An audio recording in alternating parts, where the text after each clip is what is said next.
caso do lobo. España sigue dicindo que o lobo ten que ser unha especie protegida, especialmente protegida ao norte do Duero, entonces non hai ninguna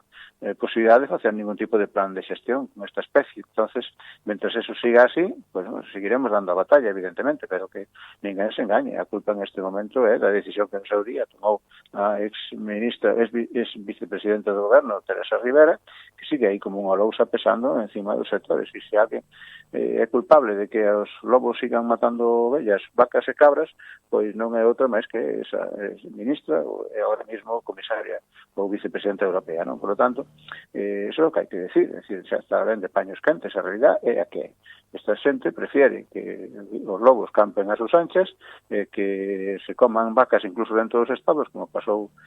na comarca de Xallas, e, bueno, a que prevalezcan os intereses e os dereitos dos agricultores e dos gandeiros deste país. Por lo tanto, ese é o que hai, é o goberno que temos. Bueno, claro, aquí escapan todos. Entonces, a ver, eu creo que xa está ben, é dicir, a xente que ten que loitar contra isto todos os días, a poñer medidas preventivas, facer gasto, con fincas, con cierres, perdón, con mastins, etcétera, que, bueno, sí, probablemente funcionen en algunos casos e teñamos esa medida de prevención, pero está claro que, bueno, aquí tamén temos as axudas, é certo, a Consellería de Medio Ambiente en ese caso as aproba todos os anos, se van facendo, se van tramitando, pero eu creo que o gandeiro profesional o que quere é vivir,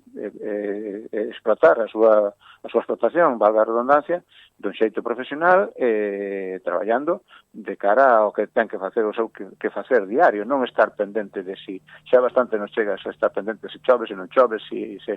estas cuestións medioambientales que non podemos controlar, para aquelas, sin embargo, que sí que pode haber mecanismos de control, como hai en outros países de Europa, porque hai máis casos en outros sitios onde, efectivamente, vemos co Xabarín, por exemplo, bueno, pues onde Alemania incluso recorriu ao exército, ¿no? Por lo tanto, creo que o que falta é, bueno, que alguén realmente atenda a problemática do medio rural. É dicir, eu creo que ese é o fondo de todo isto. Probablemente, bueno, pues non sexamos xa a efectos devotos